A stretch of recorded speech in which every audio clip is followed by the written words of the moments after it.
Bonjour, c'est Maïté la kiné. Je vous souhaite la bienvenue chez TechCare. TechCare, c'est le podcast qui t'aide et t'accompagne pour prendre soin de toi. Nous allons parler ensemble de santé, de sport, de nutrition, mais aussi du bien-être physique et émotionnel. Tous les 15 jours, vous retrouverez un épisode avec un expert dans son domaine, qui viendra partager ses connaissances et son expérience avec nous. Ou alors avec une personne, qui vient nous raconter son parcours, son histoire, ses embûches, et on l'espère, sa guérison et ses solutions, qui pourront t'inspirer, t'aider ou te donner du courage pour en parler et consulter. L'objectif, c'est que chacun de ces épisodes t'aide à mieux connaître ton corps, son fonctionnement, et surtout les astuces et les meilleurs conseils pour en prendre soin. Car n'oublie pas, la santé ne s'achète pas. La santé se construit avec des petits gestes du quotidien. Alors si le concept te plaît, n'hésite surtout pas à le partager et à le noter 5 étoiles sur iTunes. Cela m'encourage beaucoup. Et surtout, cela aidera un de tes proches, ta famille, tes amis, bref, un maximum de personnes à mieux se connaître et à être en bonne santé. Je vous laisse avec l'épisode du jour. Belle écoute. Aujourd'hui, dans TechCare, j'ai le plaisir de recevoir Aurélie, kinésithérapeute sur Bruxelles, et fondatrice de Kinéessence. Elle vient nous transmettre ses connaissances pour prendre soin de la femme, avant, pendant et après la naissance de son bébé. On parle des soins de postpartum qu'elle propose, inspirés des techniques ancestrales telles que le rebozo et la médecine chinoise. Nous mettons aussi l'accent sur la prise en charge de la période prénatale pour un bon postpartum, et de l'importance du repos en postpartum qui conditionnera votre vie future. Je ne vous en dis pas plus, et je vous laisse rejoindre notre conversation entre deux consoeurs passionnées de la périnatalité et de la femme dans son ensemble. Et bonjour Aurélie. Bonjour Maïté. Alors bienvenue chez TechCare. Alors je suis ravie de te recevoir aujourd'hui sur le podcast pour venir nous parler des soins autour de la maternité. Alors avant de rentrer un peu plus dans le sujet, je vais d'abord te laisser te présenter. Donc déjà, je voulais te remercier pour l'invitation. C'est une grande première pour moi et j'espère que je vais être à la hauteur. Donc, je m'appelle Aurélie Baudard, je suis kinésithérapeute spécialisée dans la périnatalité et en rééducation du périnée et je suis propriétaire du centre Kinéessence à Bruxelles. Donc, je me suis formée à l'UCL en Belgique et j'ai été diplômée en 2012. Et après mes études, je suis partie vivre 1 an à Lille où j'ai continué plusieurs formations comme la thérapie manuelle et la rééducation du périnée. Et puis je suis partie vivre en Martinique et à La Réunion pendant 3 ans. Et à mon retour en Belgique, j'ai été engagée dans un cabinet périnatal. Et là, ça a vraiment été pour moi un coup de foudre. En fait, je me suis rendu compte que c'était vraiment ça que je voulais faire et que je voulais faire plus que ça. J'étais plus trop intéressée du coup par les traitements kinés classiques. Et j'avais vraiment envie de me spécialiser à fond là-dedans. Et donc, j'ai décidé de me former, donc de faire des formations dans le prénatal, dans le postnatal. J'ai fait une formation en hypnonaissance qui m'a permis d'aborder la préparation à l'accouchement plus sur le côté psychologique. Je me suis aussi formée en médecine chinoise pendant 2 ans. Et puis, j'ai fait plein d'autres formations autour du bien-être dans le pré et dans le postpartum, comme le massage prénatal ou le rebozo. Et puis, j'ai complété tout ça par des rééducations du périnée de la sportive. J'ai refait une formation en perfectionnement aussi du périnée. Et récemment, j'ai terminé par un workshop en rituel autour de la maternité. C'était un côté de la maternité que je connaissais pas trop, tout ce qui était rituel. Et voilà. Et après tout ça, j'ai décidé de me lancer et d'ouvrir Kinéessence, du coup, qui aujourd'hui est mon propre cabinet. Et c'est justement ce qu'on va essayer de venir parler, mais avant de venir parler de tous les soins qui peuvent être faits autant en prépartum qu'en postpartum, est-ce que tu peux nous expliquer un tout petit peu pourquoi c'est important de prendre en charge la femme à ce moment-là ? Alors oui, pour moi, les soins du prénatal et du postpartum sont vraiment super importants. La femme, quand elle est enceinte, elle passe en l'espace d'1 an, on va dire, par de grandes transformations, autant sur les plans physiques, mais aussi psychiques et émotionnels. La grossesse, elle peut entraîner beaucoup de douleurs et de désagréments. Ça peut être des nausées, des vomissements, des lombalgies, sciatiques, enfin voilà, une grande fatigue. Il y a plein de chamboulements dans le corps de la femme pendant la grossesse. Et puis il y a aussi toutes les modifications un peu psychiques, comme j'aime bien dire, qui font parfois ressortir beaucoup d'angoisse chez les femmes par rapport à l'accouchement ou même par rapport au fait de devenir mère. Et je trouvais ça important d'accompagner les femmes et de trouver vraiment toutes les clés pour les aider à traverser toutes ces étapes. Du coup, en kiné prénatal, je trouve qu'on va pouvoir les aider vraiment sur l'aspect physique par des étirements, des mobilisations, l'apprentissage des bonnes postures, à connaître leur périnée, mais aussi grâce à d'autres techniques bien-être comme le massage prénatal. Et voilà, pour moi, le prénatal, c'est vraiment super important de l'accompagner. Et comme je te disais tout à l'heure, du coup, je sais qu'en France, le kiné est pas en mesure, entre guillemets, a pas le droit d'accompagner les femmes en préparation à la naissance. Donc vraiment préparer l'accouchement, c'est plus le rôle des sages-femmes. Mais nous ici en Belgique, on peut le faire. Et donc on va aussi les aider à accueillir leurs peurs, leurs angoisses, à vraiment trouver une préparation qui peut apporter toutes les clés, j'ai envie de dire non pharmacologiques et de gestion de la douleur pour les aider le jour J. Et ça, c'est intéressant. Après, en France, c'est vrai qu'au niveau de préparation à l'accouchement, on peut pas forcément, parce que c'est le domaine qui est réservé aux sages-femmes. Par contre, souvent, les patients ne savent pas qu'on peut aussi les accompagner dans la continuité de l'activité physique, qui est ultra importante, ou du moins, s'il y en a même qui veulent commencer, c'est ultra important parce que ça réduit le risque de diabète gestationnel et plein d'autres choses. C'est les dernières recommandations justement qui sont sorties à ce niveau-là et que aussi accompagner en fait le changement de la posture qui est fort. Enfin, ça, je pense que ça se voit que la posture de la femme change lorsqu'elle est enceinte et que ça va pouvoir aider aussi à réduire les nausées, les reflux, tous les petits désagréments qu'on peut avoir pendant la grossesse. Donc, faut pas hésiter, même en France, à quand même venir consulter son kiné. Oui, c'est clair. Elles viennent nous consulter pour les maux de dos. Et si vous avez un kiné qui est un peu déjà spécialisé dans cette sphère-là, autour de la femme enceinte et du périnée, clairement, souvent, on en profite pour faire un petit aparté sur le périnée, le sport, et ça dérive souvent. C'est pas juste un simple massage du dos qui soulage, mais c'est vraiment un accompagnement qui est complémentaire à celle des sages-femmes. Donc, il faut pas hésiter à consulter. Ouais, c'est sûr. C'est sûr que le kiné a un grand rôle à jouer dans le prénatal, et pas que pour préparer l'accouchement, je veux dire, avec les conseils de gestion de douleur, mais aussi pour accompagner, comme tu dis, toutes les transformations physiques qui ont lieu pendant ces 9 mois. Et comme tu l'as précisé, ben voilà, il y a pas que les douleurs de dos, il y a aussi, comme tu dis, le reflux, les nausées, la posture, la continuité du sport. Voilà, il y a vraiment plein de choses à faire avec le kiné dans le prénatal et c'est super important. C'est ça. Et c'est totalement complémentaire avec un suivi sage-femme et c'est ça qui est bien. On a plein de métiers qui sont différents mais qui sont à la fois complémentaires. Donc. Et donc par exemple au niveau du massage prénatal, comment ça se passe dans ton cabinet ? Alors, le massage prénatal, donc c'est un massage qui va être vraiment bien-être. Bien sûr, on va utiliser des techniques kiné parce que c'est notre métier, mais c'est vraiment plus un massage englobant. Alors ça se passe, c'est un massage qui se déroule couché sur le côté avec un coussin d'allaitement. Et on va masser la femme sur tout son côté en partant des pieds et en allant jusqu'à la tête pour drainer les membres inférieurs et aussi pour dénouer toutes les tensions du dos, de la nuque. Et ça permet aussi à la femme de se sentir englobée et de retrouver un peu les limites de ce corps qui est vraiment en train de changer, quoi. Et ça permet aussi aux femmes de se connecter beaucoup avec leur bébé, de prendre un temps de pause dans la vie en fait qui des fois défile à 1000 à l'heure et on n'a pas le temps en fait de se connecter à ce petit bébé qui est en train de grandir en nous. Et voilà, c'est vraiment un moment de pur bonheur souvent. Ah, totalement. Et du coup, elles peuvent venir te voir quand ? N'importe quand pendant leur grossesse ? Ouais, n'importe quand. Donc en fait, le massage prénatal, il est préconisé dès les premières semaines. S'il n'y a pas encore de ventre, on pourra le faire bien sûr coucher sur le ventre encore ou sur le dos. Mais dès que le ventre commence à apparaître, là on va le faire coucher sur le côté et on peut le faire jusqu'à la veille de l'accouchement encore. Il n'y a pas de contre-indication. Il faut bien sûr faire attention. C'est pour ça qu'il faut être formé quand même. Il faut faire attention à pas stimuler certains points qui pourraient provoquer l'accouchement. Parce qu'on a des points en médecine chinoise justement qui viennent déclencher des contractions et si on insiste trop dessus, on pourrait déclencher l'accouchement. Donc c'est important d'aller faire ça chez quelqu'un qui est spécialisé. Et justement, si on est en post-terme, donc si on a dépassé la date de l'accouchement, de venir faire un massage où là on va stimuler les points et on peut déclencher l'accouchement. Ah oui, ça c'est intéressant aussi. Ouais, c'est super intéressant. Ah ouais, c'est bon à savoir. Tu vois, moi je le savais pas. Et en postpartum, du coup, pourquoi on peut faire des soins en postpartum ? En postpartum, il y a aussi des gros changements physiques, émotionnels et psychiques chez la femme.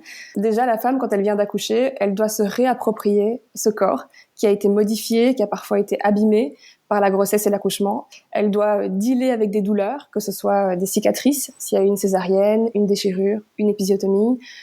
L'allaitement peut être aussi très compliqué, parfois douloureux. Il peut y avoir des hématomes.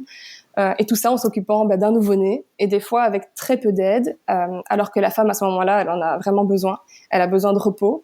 On dit souvent qu'il faut un village pour élever un enfant et je trouve que c'est une phrase qui est super juste. peut-être la meilleure phrase qu'on peut dire à une femme avant qu'elle accouche pour qu'elle comprenne l'importance du postpartum. Et puis aussi, dans le postpartum, il y a aussi toute la chute hormonale, le baby blues, qui peut parfois aussi se transformer en dépression postnatale. Et ça, c'est encore finalement très tabou. On en parle très peu. On a l'image de la femme qui vient d'accoucher, qui doit être parfaite, accueillir le monde, être compétente, être belle.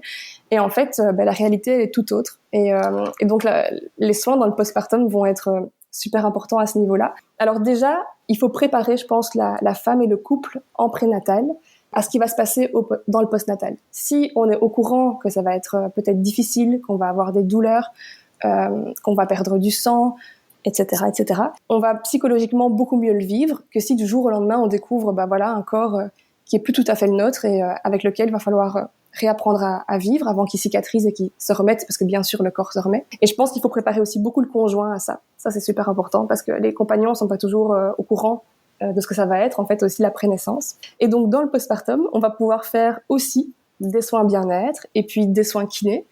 Donc, moi, en général, soit je vois les femmes 2-3 semaines après la naissance, où je fais, le rituel de soins postpartum. Donc, c'est un rituel de soins que j'ai créé, mais peut-être qu'on en parlera un peu plus après. Et sinon, si elles veulent pas ce soin parce que ça les intéresse pas, parce que financièrement, c'est pas possible pour elles, alors je les revois à 6 semaines postnatales.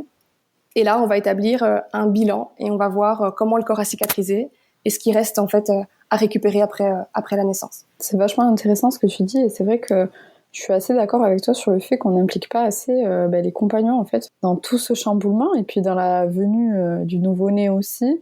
On a tendance à les écarter un peu alors que non, s'ils le veulent, ils pourraient totalement prendre part à tout ce changement-là et surtout être prévenus que ça risque d'être peut-être difficile pour la maman. Enfin, dans tous les cas, elle changera, c'est sûr, physiquement et peut-être psychologiquement aussi.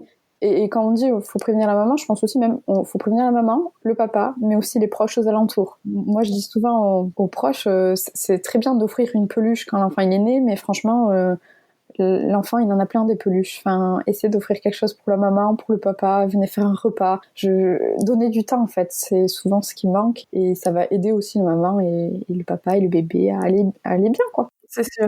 Parce que dans le postpartum, comme tu dis, souvent les gens savent pas qu'il faut se reposer. Quand on voit, maintenant il y a un peu une révolution du postpartum, donc ça commence à changer dans la mentalité. On a vu récemment apparaître le hashtag mon postpartum sur Instagram, je sais pas si t'as vu. Oui. Et moi j'avais fait un post aussi là-dessus sur Instagram en disant j'avais envie de crier que enfin les gens réalisaient c'était quoi le postpartum. Quand moi j'ai commencé à faire de la préparation à l'accouchement et de la rééducation postnatale, je me suis rendu compte qu'il y avait énormément de soins dans le prénatal. Il y avait beaucoup de préparation, beaucoup de yoga, de l'autonomie, des soins avec des doulas, des sages-femmes, des kinés, enfin vraiment beaucoup de choses.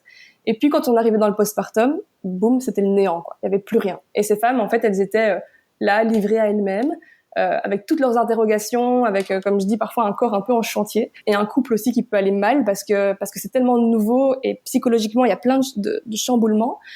La femme, elle devient mère et elle se rend compte que voilà, ça implique un tas de choses auxquelles elle n'était pas spécialement préparée.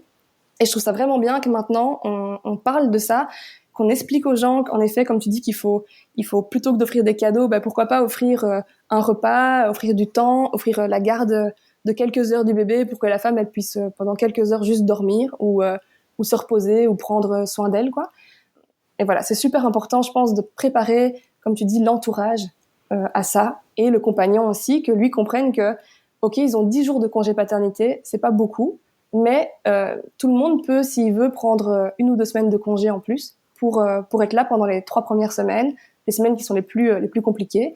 Et si vraiment c'est pas possible, parce que j'ai déjà entendu des gens qui me disent mais non, pour nous c'est pas possible, et ben alors d'organiser une tournante avec les mamans, les papas, les beaux-parents, les amis, les parrains, les marraines, et de se dire ok, chaque jour quelqu'un passe quelques heures pour que je puisse aussi moi en tant que femme trouver du repos et prendre soin de moi et dormir, parce que le repos, la station allongée en postpartum, c'est super important pour la récupération.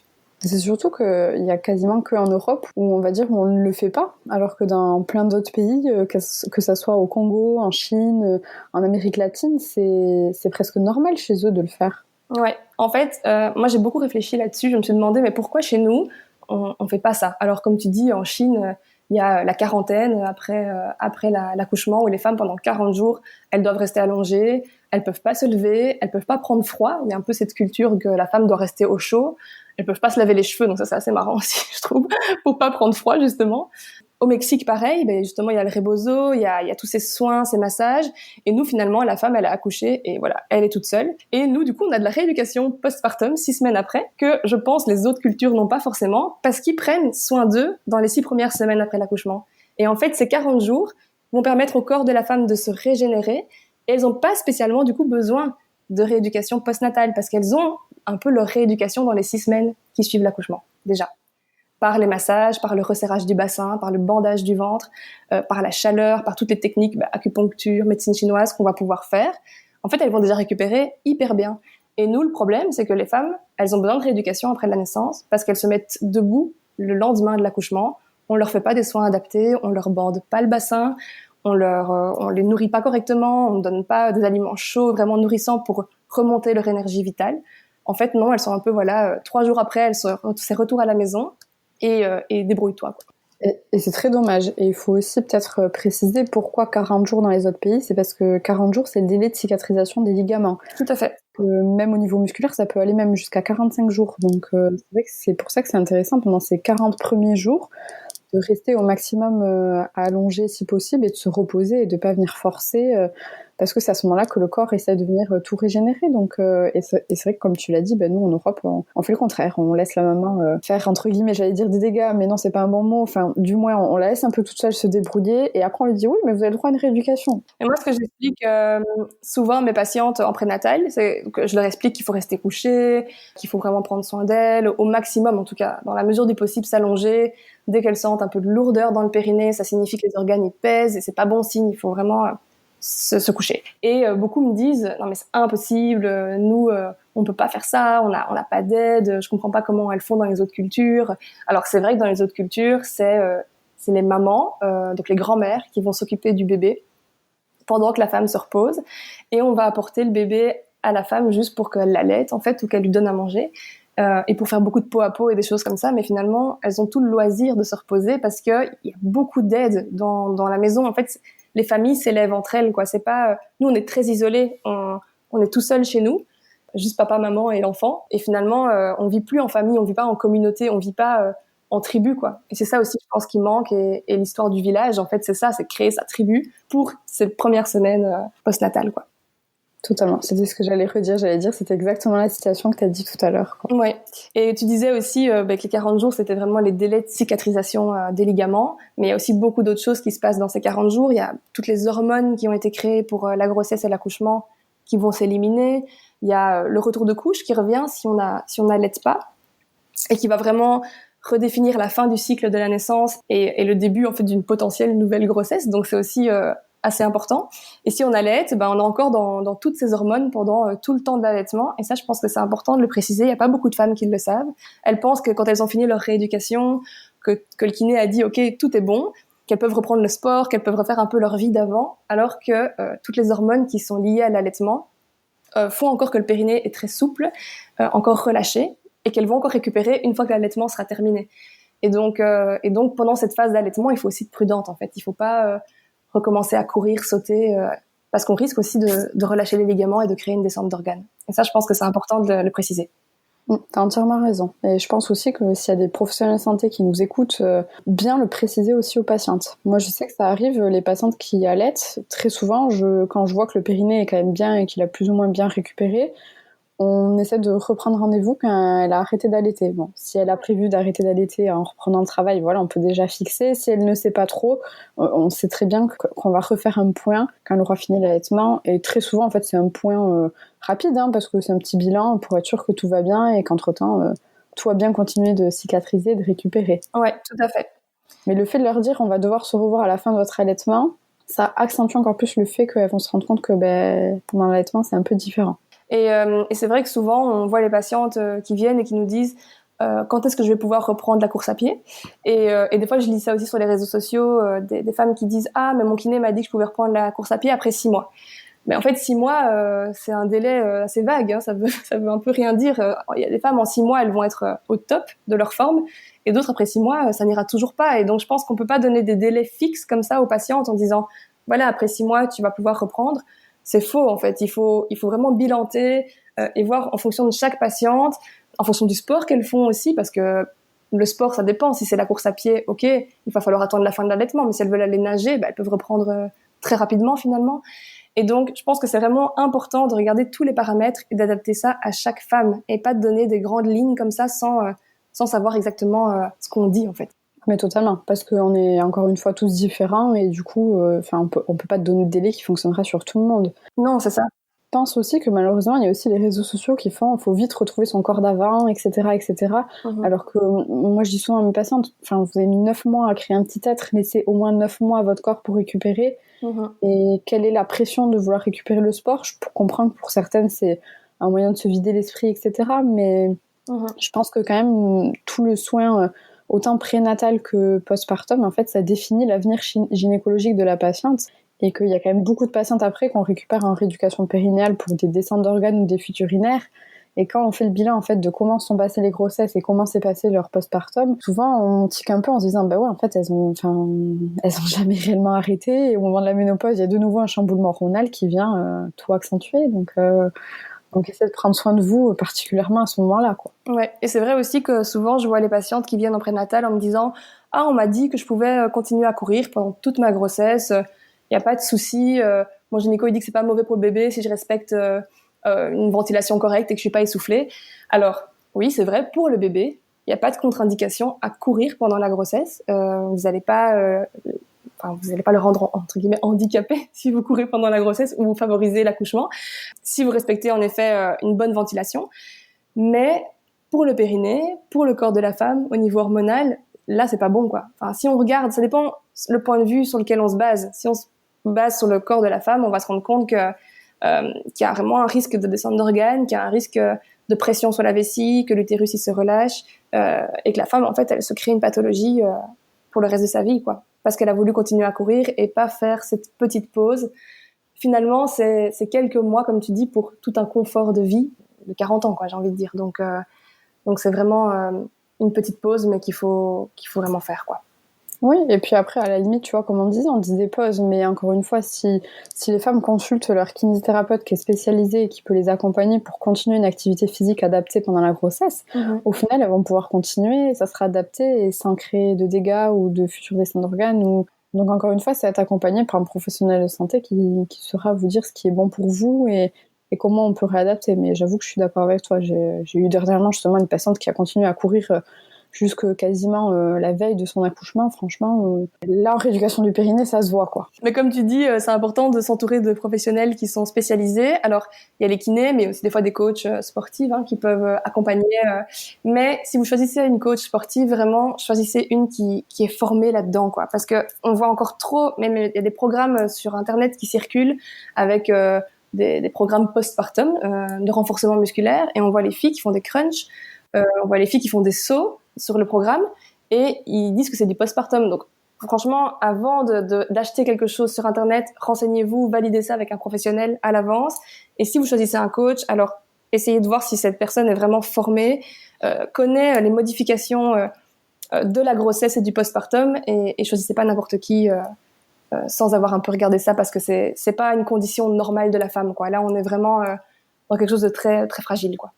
Ah, c'est sûr. Oui, et puis il y a tellement de choses à savoir sur les bouleversements qui se passent pendant la grossesse et un postpartum que forcément les coachs ils sont ultra forts au niveau musculaire, mais ils ont besoin de se former en plus pour pouvoir faire ces prises en charge-là. Et moi j'aime bien dire aussi qu'il faudrait que ce soit un coach qui soit en relation avec un kiné spécialisé pour, quand ça dépasse de son champ de compétences, pouvoir dériver Tout à fait. Un vrai travail d'équipe en fait. Ouais, je pense encore que c'est un travail d'équipe et que les coachs devraient concerter aussi les kinés, se renseigner sur ce que c'est le périnée, comment et pas en fait pas forcément que chez la femme enceinte et en postpartum. En fait, chez les femmes en général, on n'est pas capable de faire les mêmes efforts physiques par rapport à notre périnée que les hommes quoi. Donc je pense qu'il faut vraiment souligner ça et adapter quoi. Adapter. Ah, je valide complètement ce que tu viens de dire. Mais du coup, est-ce que tu peux nous expliquer un tout petit peu ce que c'est par exemple le rebozo, la médecine chinoise que tu pratiques à ce moment-là? Donc je vais te parler de mon rituel de soins postpartum que j'ai créé.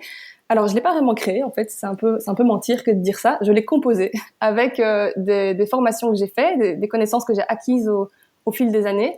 On va dire que c'est un peu 8 ans de formation plic-ploc par-ci par-là que j'ai rassemblé pour créer un soin que je trouvais vraiment adapté au postpartum. Alors, à la base, je me suis inspirée du soin qui est très connu, qui s'appelle le rebozo. Et le rebozo, je vais t'expliquer ce que c'est, du coup. C'est un soin qui vient du Mexique, où les parteras, donc les parteras, c'est les sages-femmes mexicaines, réalisent ce soin dans la quarantaine après l'accouchement, toujours dans la même idée de rituel, de fermeture. Alors, ce soin, il s'appelle au Mexique la cerrada, et donc la cerrada, ça veut dire fermeture. Et donc on va venir avec ce soin fermer le cycle de la naissance, donc le cycle de la conception de l'enfant jusqu'à l'accouchement et au postpartum. Et on peut utiliser ce soin, pas que pour les accouchements, mais pour toutes les grandes étapes de la vie. C'est vraiment un soin qui vient clôturer un cycle. Donc on peut l'utiliser pour la naissance, mais aussi pour un deuil, pour un avortement, pour une fausse couche. Quand on a besoin de se recentrer, c'est vraiment un soin qui est vraiment super. Ce soin rebozo, donc il est réalisé par 2 femmes qui vont prendre soin d'une femme. Et il dure en moyenne 3 heures. Et donc il se compose d'un massage à 4 mains. Donc les 2 femmes vont masser pendant une bonne heure la femme qui vient d'accoucher, en l'occurrence là c'est le cas, pour vraiment qu'elle se réapproprie son corps et du plaisir dans son corps. Et puis il y aura un temps de sudation où elles vont préparer un hammam. Alors c'est souvent un hammam bien improvisé avec une bassine, une bâche, et on met de l'eau chaude pour faire suer la femme. En Europe, les femmes qui font le rebozo, parce que ça nous est venu, du coup maintenant on le fait beaucoup en Europe aussi, elles utilisent des hammams portatifs. Donc c'est un système portatif où que tu peux amener chez la patiente, c'est plutôt bien fait. Ou alors elles font prendre un bain floral à la femme, donc un bain avec des plantes qui vont drainer, faire suer. Et donc ça c'est vraiment la partie plus sudation et purification, j'ai envie de dire, pour venir éliminer le surplus d'eau, de sang, d'hormones qu'on a créé pour l'accouchement et la grossesse. Et puis la dernière étape du soin, c'est le resserrage. Donc moi, en fait, c'est ça que j'ai appris, c'est le resserrage. Moi, j'ai pas appris le massage, la sudation, tout ça, je l'ai appris en lisant et en regardant des vidéos sur Internet et en me renseignant. Mais moi, j'ai appris le resserrage corporel, où en fait, on va venir serrer le corps de la femme en 7 points clés, allant de la tête jusqu'aux pieds, pour vraiment venir refermer le cycle de la naissance. Et donc, je trouvais que ce soin, il était magique. Vraiment, je le trouve trop bien, ce soin rebozo. Mais le côté d'être à 2 pour s'occuper d'une femme, je me disais que financièrement, en fait, ça pouvait bloquer pour certaines femmes. En fait, ce soin, il coûte en Belgique entre 300 et 400 euros. Alors, ça les vaut, ça les vaut vraiment. Je pense qu'il faut payer les thérapeutes et la formation qu'elles ont fait et le temps qu'elles prennent, ça les vaut. Mais tout le monde peut pas se le permettre. Et ça, moi, c'est ça qui me bloquait un peu avec ce soin. C'était que c'était dommage. En fait, c'était que pour une certaine catégorie de femmes et c'était pas pour tout le monde. Alors que je pense que tout le monde mérite de clôturer le cycle de la naissance et de prendre soin de soi après l'accouchement. Et c'est de là que m'est venue l'idée alors de créer un rituel de soins qui pourrait être adapté à tous les budgets et à tous les timings, j'ai envie de dire. Il y en a qui n'auront pas envie qu'on prenne soin d'elles pendant 3 heures. Elles préféreront avoir qu'une seule heure de soins. Et donc, j'ai créé différentes formules allant d'1 heure à 3 heures. Comment ça se passe, par exemple, le soin d'1 heure comparé au soin de 2 heures, comparé à celui de 3 heures? Alors, je vais t'expliquer déjà mon soin de 3 heures en globalité, et puis je vais t'expliquer les différentes formules. Donc, le soin de 3 heures que moi je fais, il est composé toujours d'un temps de communication, d'écoute active de la patiente. Donc pour moi, je commence tous mes soins par ça. C'est important qu'on passe le temps qu'il faut à les écouter. Donc j'écoute comment elles se sentent, leurs besoins du moment, comment s'est passé l'accouchement. Et en fait, ce qui est important, et je pense que ça, les femmes et les thérapeutes devraient vraiment faire ça, c'est de ne pas interrompre la patiente, de vraiment la laisser parler, la laisser s'exprimer. Et si on a eu un enfant, de pas y mettre son vécu personnel. Parce que souvent, ce que les gens font, et c'est pas très bien de faire ça, c'est qu'ils viennent à chaque fois interrompre la femme en disant « Ah oui, et moi aussi j'avais ça pendant mon accouchement. Ah, moi aussi j'ai vécu ça pendant mon postpartum, t'inquiète, c'est normal. » Mais en fait, des fois, les femmes, elles ont pas besoin de ça. Elles ont juste besoin d'un temps où elles peuvent poser ce qu'elles ont envie de dire, sans jugement, et juste dans l'écoute. Et des fois, c'est dur, parce qu'on a envie de réagir. Mais juste laisser parler la femme, et il y a plein de choses qui sortent en fait de ça, et c'est super. Et aussi, je les invite vraiment à vivre les émotions qui vont ressortir de ce soin, parce que ça a beau être physique, parce qu'on va vraiment travailler sur le physique, c'est aussi très émotionnel et psychologique, et ça permet, si l'accouchement a été compliqué, ou si le vécu du postpartum est compliqué, ou la grossesse a été compliquée, mais en fait de pouvoir de pouvoir fermer ça, quoi, et de pouvoir accepter que c'est ok dans l'instant présent, quoi. Donc vraiment, voilà, une phase vraiment d'écoute que je trouve super importante et qui peut des fois durer 5 minutes, parce qu'il y en a qui n'ont pas grand-chose à dire, et des fois qui peut durer une demi-heure, quoi. Donc, faut avoir le temps aussi devant soi. Et puis, donc moi, le soin, je le fais à domicile. Donc, j'ai une table pliante. Je vais à domicile chez les patientes parce que, de nouveau, dans cette idée un peu de repos, je me vois pas les faire venir au cabinet, les faire se déplacer, les éloigner de leur nouveau-né dans les 3 semaines qui suivent l'accouchement. Je veux laisser, en fait, le bébé présent dans la maison avec quelqu'un de confiance qui va le garder pour si on doit faire des pauses pour l'allaitement, etc. Donc, c'est important pour moi de le faire à domicile. Et je vais avec une table pliante, du coup. Et là, je vais installer la patiente et je vais commencer la moxibustion. Donc, la moxibustion, c'est une technique de médecine chinoise. Donc, en médecine chinoise, on utilise les moxas, qui sont des bâtons d'armoise. Et l'armoise, c'est une plante médicinale qu'on est venu comprimer pour créer un bâton qui ressemble à de l'encens un peu, mais qui est beaucoup plus épais. Et on va brûler ce bâton et travailler sur les différents méridiens et les points d'acupuncture qui sont concernés par le postpartum. En médecine chinoise, on voit l'accouchement comme un grand vide d'énergie vitale. Donc, on voit l'accouchement comme une perte d'énergie et l'entrée d'un grand froid dans le corps. C'est pour ça que les Chinois veulent toujours que les femmes aient bien chaud après l'accouchement. Et ce froid, en fait, ils disent que ça peut venir apporter différentes pathologies aux femmes, comme de l'arthrose ou des descentes d'organes, etc. Et pour éviter ça, on va venir réchauffer la femme et augmenter son énergie vitale en remplissant les vides. C'est à ça que servent les moxas, du coup, à augmenter l'énergie vitale et à réchauffer le ventre et le pelvis de la jeune accouchée, quoi. Et donc, voilà, pendant une demi-heure, je vais travailler sur 2 grands méridiens qui sont le vaisseau concepteur et le vaisseau gouverneur. En fait, c'est 2 méridiens qui sont impliqués dans la conception de l'enfant. Et puis aussi, parfois, en fonction des besoins qu'elles ont, si par exemple, elles souffrent d'anxiété ou de dépression, ou qu'elles ont des problèmes de lactation, ou d'autres douleurs, de la constipation, et ben je vais travailler sur d'autres points d'acupuncture plus spécifiques pour les aider à ce niveau-là. Mais ça passe aussi du coup par une écoute à l'avance, quoi. Et donc la femme va se sentir vraiment réchauffée, elle va sentir la chaleur qui va rentrer dans les couches de la peau et ça fait vraiment du bien.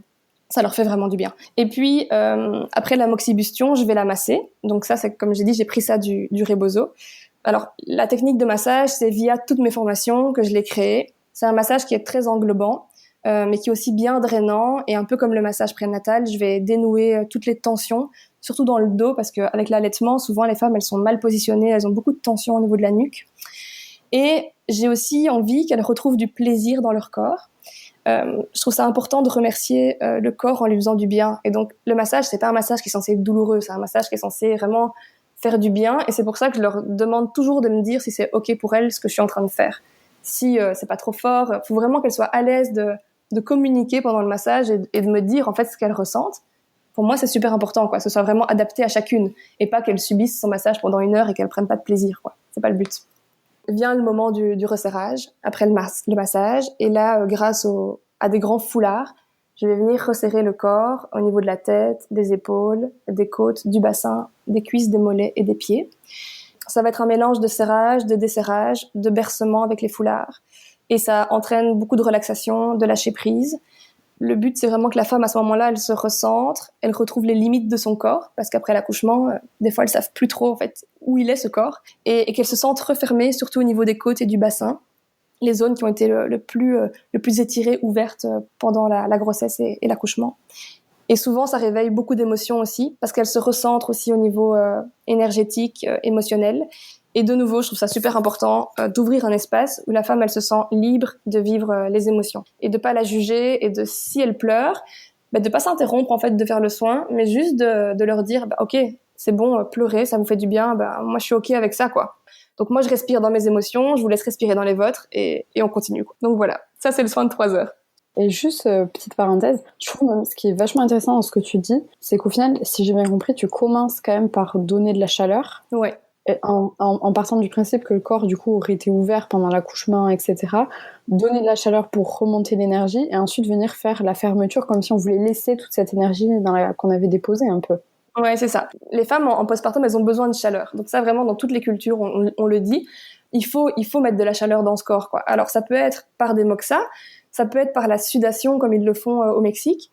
Ça peut être simplement par une bouillotte posée sur le ventre ou par un thé chaud, quoi. On peut aussi boire du thé très chaud avec des plantes réchauffantes comme la cannelle et des choses comme ça. En fait, il y a beaucoup de façons de mettre de la chaleur. Alors moi, j'ai créé ce rituel avec des connaissances que j'avais, mais je pense qu'en fait, des rituels, il en existe plein et que chacune peut, même si elle n'a pas les moyens financiers de se payer un rituel comme ça, se créer son propre rituel toute seule, quoi. Et ça, c'est super important de souligner ça, c'est que c'est pas toujours forcément un thérapeute qui doit venir le faire. Les femmes peuvent aussi se créer des moments, un moment pour célébrer ce qu'elles viennent d'accomplir, quoi. En fait, ce qui est magique, en fait, parce que ça passe un peu inaperçu dans la société. Les naissances, c'est normal, mais en fait, c'est magique, hein, ce qui se passe. Donc voilà, je pense que c'est important de célébrer ça. On félicite pas assez les femmes pour tout ce qu'elles ont fait, en fait. Souvent, on s'occupe d'elles quand elles sont enceintes, et après, dès qu'elles ont accouché, elles sont là où on est là, oui, bon, on se concentre sur le bébé, mais en fait, on oublie tout ce que la femme a fait pour accoucher, etc. Il faut les féliciter et prendre soin d'elle aussi. Ouais, c'est pour ça que je trouve important d'offrir aussi des fois des cadeaux à la femme. Donc, moi, ce soin, souvent, en prénatal, je leur dis, voilà, je fais le soin. Si vous voulez, mettez-le sur votre liste de naissance. En fait, faites-le vous offrir, quoi. Soyez pas gênés de demander un cadeau pour vous parce que vous le méritez, quoi. Et généralement, en fait, les femmes, elles se le font offrir et elles prennent les 3 heures et c'est super bien pour elles, quoi. Oui, et puis même, moi j'ai tendance à dire souvent aussi, c'est pas un acte égoïste, c'est un acte altruiste, parce que si la maman est bien, elle sera mieux avec son bébé aussi. Le bébé est gagnant, parce que le bébé qui, encore une fois, je reviens sur les peluches, hein, mais les 40 peluches, il en a rien à faire, enfin, et puis ça ne rend même pas compte. Donc bon, autant essayer d'aider la maman à ce qu'elle soit le mieux possible. Non, c'est clair. Et je suis d'accord, le bébé, en fait, il a besoin que sa maman, elle se sente bien. Et donc, aux femmes qui se sentent mal en postpartum, vraiment essayer de trouver une solution pour prendre soin de vous, parce que c'est d'abord vous. Je vais pas dire vous avant le bébé, mais si vous êtes bien, votre bébé va être bien aussi, quoi. Et si vous êtes pas bien, vous savez pas bien vous en occuper non plus. Donc, c'est important de prendre vraiment soin des femmes après la naissance. Et les bébés, on en prend, quoi qu'il arrive, soin, parce que c'est comme ça, ils sont trop mignons. On peut pas ne pas en prendre soin. Donc voilà, vraiment, ouais, j'insiste beaucoup là-dessus. Et donc voilà, ça, je te disais, c'était vraiment la formule de 3 heures. Et maintenant, il y a des formules en 1 heure, en 2 heures. Et c'est un petit peu à la carte, en fait. Si la femme a pas beaucoup de temps, qu'elle veut juste un massage, eh ben, je vais lui faire juste un massage. Si elle veut juste un resserrage, eh ben, je vais lui faire juste un resserrage. Je peux très bien aussi faire un massage et resserrer que le bassin. Je peux très bien faire un massage et des moxas, là ce sera plus 2 heures, ou du resserrage et des moxas. En fait, je vais vraiment lui demander ce qu'elle a besoin et ce qu'elle veut. Et je vais rien imposer, en fait. Je vais la laisser choisir. Et tout est bon. Quoi qu'il arrive, c'est aussi l'intention qu'on y met qui est importante, quoi. Oui. Puis l'instinct, au final, moi je dis souvent, on se dirige souvent des fois vers des choses qui en fait nous sont bénéfiques. Tout à fait. Donc c'est intéressant. Ah, tu vois, je pensais que c'était un peu plus imposé entre guillemets, mais non, t'as raison. C'est encore mieux que ça soit pas imposé et que les patientes choisissent. Alors oui, après les 3 heures, c'est la totalité. Donc là, elles ont le package complet, j'ai envie de dire. Mais c'est vrai que non, sinon je les laisse un peu choisir leurs besoins. Et comme tu dis, généralement, si on va choisir les moxas, c'est parce qu'on a besoin de chaleur et qu'on a besoin de remonter son énergie. Même si on sait pas ce que c'est, inconsciemment, le corps, il sait, quoi. Il sait ce qu'il a besoin. C'est le pouvoir de l'intention, un peu. C'est tout à fait ça. Alors, on rentre dans un autre domaine, mais... Moi, j'aime bien ce côté... Donc, je suis très terre-à-terre de mon côté kiné, donc très scientifique, mais j'ai aussi ce côté un peu plus, des fois, perché, spirituel, que j'aime bien mettre dans mes soins aussi, parce que je trouve que le corps humain, c'est un tout, en fait. C'est pas qu'un physique. Ouais, mais tu vois, je suis d'accord avec toi, mais à la fois, sur le terme perché, pas tellement, parce que il y a plein de cultures, en fait, qui vivent comme ça. Et l'intuition, on se rend compte que si on s'écoute vraiment, elle est toujours bonne, quoi. Ça rassure et puis ça donne confiance en nous aussi. Ouais, moi je suis d'accord avec toi sur, comme tu dis, l'intuition, tout ça. Mais c'est vrai que, encore une fois, dans notre culture en Europe, c'est pas encore acquis d'écouter son intuition et on doute souvent de ce qu'on croit au fond de nous. Et moi, la première, hein, des fois, j'ai une idée qui me vient. Je me dis toujours une idée qui me vient, mais c'est mon intuition en fait qui me parle. Et je vais avoir mon petit mental qui va me dire « Ah non, mais t'es sûr que c'est ça qu'il faut ?» Et j'essaye au maximum dans ma vie de suivre mon intuition. Et jusqu'à maintenant, ça m'a toujours mené à bon port. Donc j'espère que ça va continuer comme ça. Mais oui, je suis sûre que oui. On verra, je te dirai.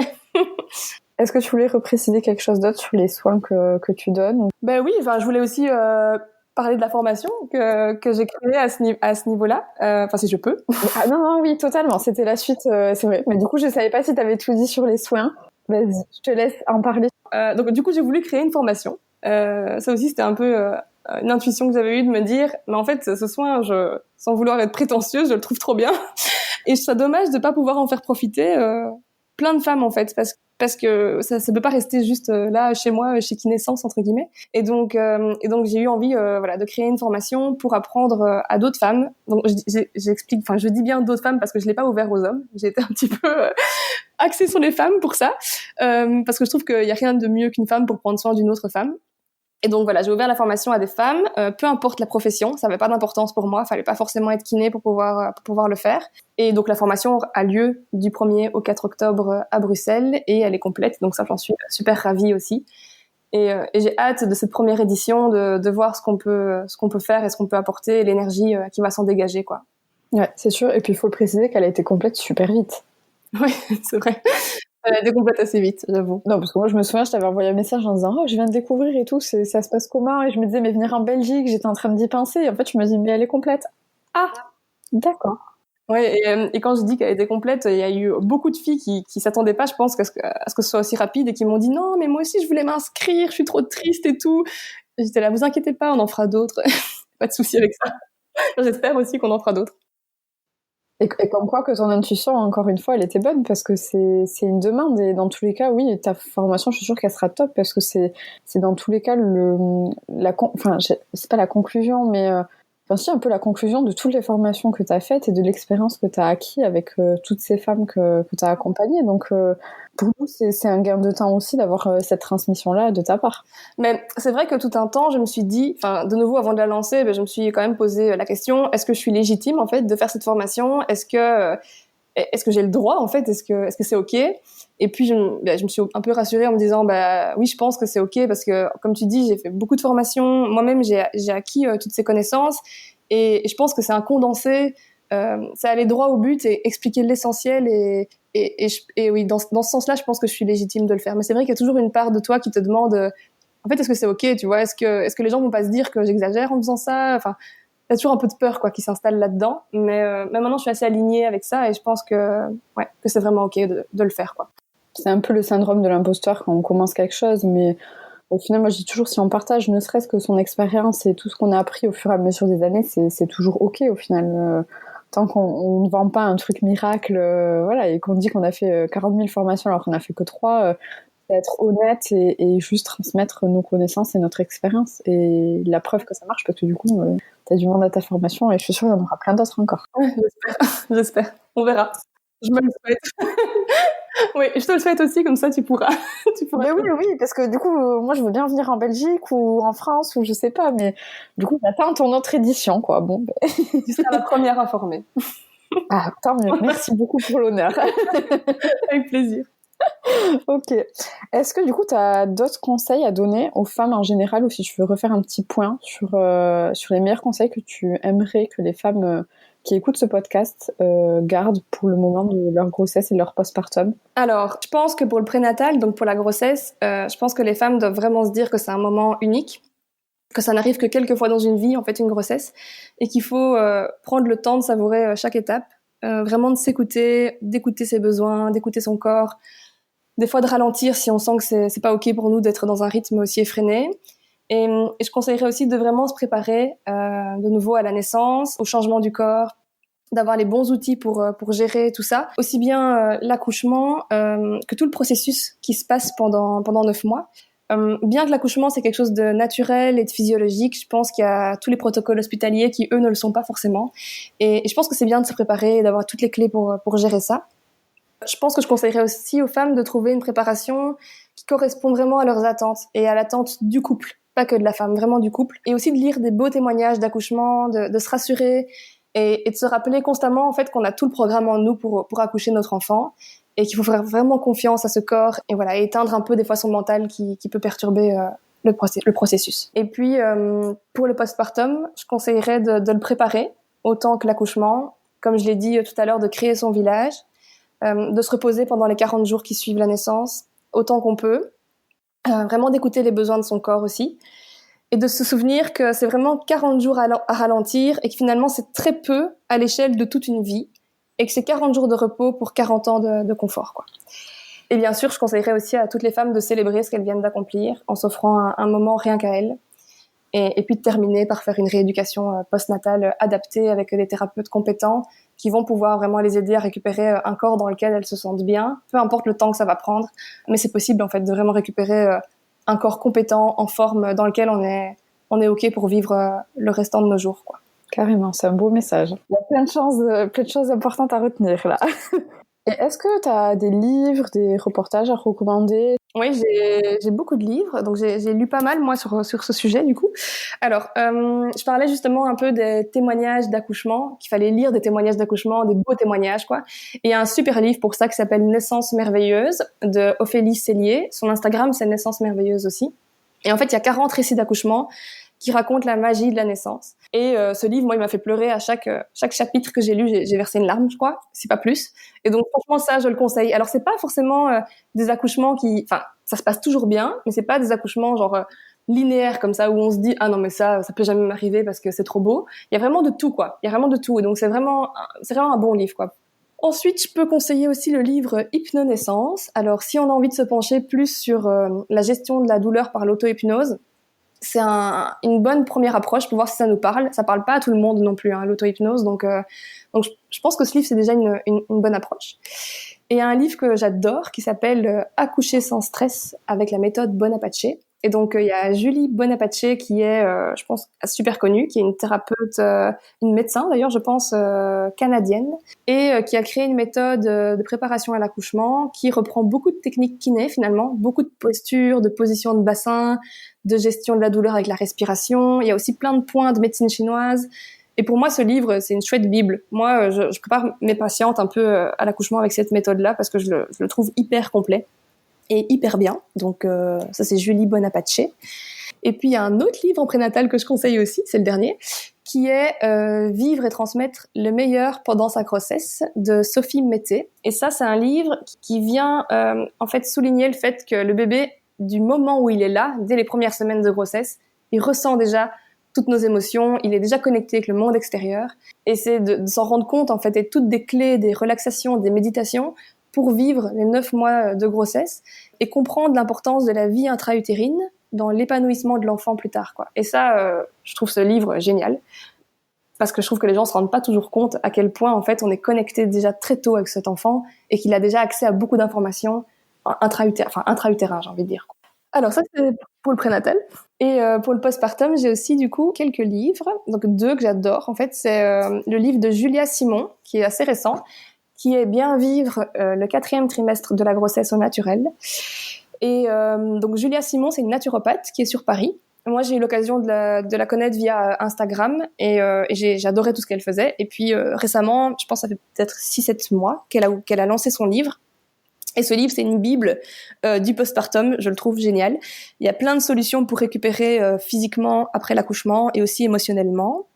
Il y a plein de recettes de naturopathie, il y a des conseils sur l'allaitement, il y a vraiment de la médecine chinoise aussi dedans. Et ce livre est vraiment top et il est super bien illustré. Donc je le trouve vraiment super bien.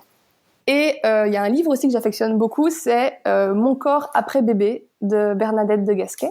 Tout se joue presque avant 6 semaines. Alors, ce titre, il est un peu, percutant, mais je trouve ce livre super bien pour que les femmes réalisent que dans les 6 semaines postnatales, il y a énormément de choses qui se jouent, comme je le disais, pour la récupération après. Et donc là, il y a aussi plein de conseils, plein de postures, des petits exos à faire. En fait, c'est quoi le périnée, comment ça fonctionne. Et donc, ce livre, je le trouve aussi tip top. Et puis, il y a un dernier livre que je voudrais conseiller, qui est autant pour le pré que pour le postpartum, et qui est sur les rituels, donc il s'appelle Rituels de femmes pour réenchanter la maternité. Et donc là, c'est plus le côté spirituel, rituel de la maternité. Donc tout ce qu'on peut faire, il y a, je pense, une trentaine de rituels qu'on peut faire pendant la grossesse, avant la grossesse. Donc déjà quand on a un désir d'enfant, parce que pour moi la grossesse, elle commence pas au moment où on est enceinte, elle commence déjà quand on a envie de tomber enceinte.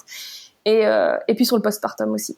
Et donc, il y a le rebozo qui est expliqué dedans. Il y a vraiment plein de chouettes choses à lire dans ce livre. Et ça, c'est un livre de Isabelle Chalut. Oui, et je mettrai tout dans la barre de description de ce podcast. Vous pourrez tout retrouver avec les liens, etc. si vous voulez commander ces livres-là. En tout cas, je pense que je vais en commander 2-3. Tu m'as donné trop envie de les lire. Mais c'est cool. Et je précise aussi que, alors dans ce que tu as dit pour les récits d'accouchement, Il y a un autre podcast qui est top, qui est quand même assez connu aussi, mais je fais le moment pub, même si elle a déjà plein d'écoutes. C'est Bliss Story de Clémentine. Enfin, moi, je sais que j'adore l'écouter. C'est vachement intéressant. Je trouve que toutes les femmes avant d'accoucher devraient plus ou moins l'écouter. Ça déculpabilise en se rendant bien compte que chaque accouchement est différent et chaque postpartum aussi, et que au final, c'est toutes des héros à leur manière, quoi.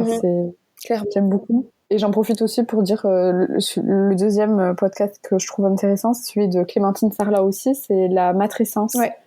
On a parlé aussi des dépressions et du baby blues, mais elle a parlé un peu plus de cette notion de matrescence qui est très intéressante. Donc si vous voulez en savoir plus, n'hésitez pas à aller suivre son podcast aussi. Et pareil, je mettrai tous les liens du coup dans la description. Mais là, vous avez plein d'infos pour en savoir plus. Ouais, c'est vrai que c'est 2 chouettes podcasts que j'écoute aussi souvent, qui mettent bien aussi en lumière toute l'importance de prendre soin de soi avant et après. Totalement. Et puis ça libère aussi la parole de certaines femmes, et du coup, il y a plein de choses qui sont beaucoup moins tabous suite à leur podcast, parce qu'elles en parlent très librement et avec beaucoup de bienveillance, et ça fait beaucoup de bien, je trouve. Ouais, mais vraiment, et je pense que toutes les femmes aussi qui ont un désir d'enfant devraient aussi commencer à écouter ce genre de choses, parce qu'elles se préparent en fait encore plus en amont, et elles seront prêtes quoi à vivre tout ça étape par étape, sans culpabiliser et sans se sentir mal, quoi. Totalement. Ou même les personnes qui formeront le village de la femme qui va accoucher aussi, pour mieux comprendre ce qu'elle va vivre, c'est toujours intéressant, je trouve. Ok. Est-ce que tu voulais rajouter quelque chose ? Ben non, pas spécialement. Je voulais déjà te remercier parce que c'était un super moment pour moi de faire ce podcast. J'étais un peu stressée au début et finalement ça s'est, je pense, super bien passé. Et c'était vraiment chouette pour une première, voilà, de pouvoir partager. C'est vrai que j'ai pas tendance à parler beaucoup sur les réseaux sociaux. Je suis plutôt post écrit et on m'entend pas souvent parler ni on voit pas très souvent ma tête. Et donc je pense que c'était bien aussi d'avoir cette approche un peu plus conversationnelle. Voilà, aussi pour moi, quoi. Ah non, et moi je te remercie d'avoir accepté de venir sur Take Care pour en parler, parce que c'est trop intéressant. Et puis j'invite tout le monde à aller te suivre sur Instagram, parce que ton Instagram, de 1, il est ultra beau, et puis il y a plein d'informations qui sont top. Et pareil, s'il y a des femmes qui nous écoutent et qui sont de Bruxelles, franchement, n'hésite pas à te contacter pour les soins. Je mettrai aussi, je pense, peut-être ton site internet et ton Instagram en barre de description. Et bien, je te remercie beaucoup et je te souhaite une belle journée. À toi aussi, Maïté, à bientôt. Bravo d'avoir écouté cet épisode jusqu'au bout. On espère que cet épisode a pu t'aider à mieux comprendre ce qu'il se passe dans le corps de la femme lors de la maternité. Et surtout, de l'importance de prendre soin de soi, encore plus lors de cette période. Comme l'a dit Aurélie, 40 jours peuvent conditionner les 40 années à venir. Donc n'hésite pas à te faire accompagner par un kinésithérapeute spécialisé. Si cet épisode t'a plu, n'hésite pas non plus à le partager et à me laisser un commentaire sur Apple Podcast. Cela m'encourage beaucoup.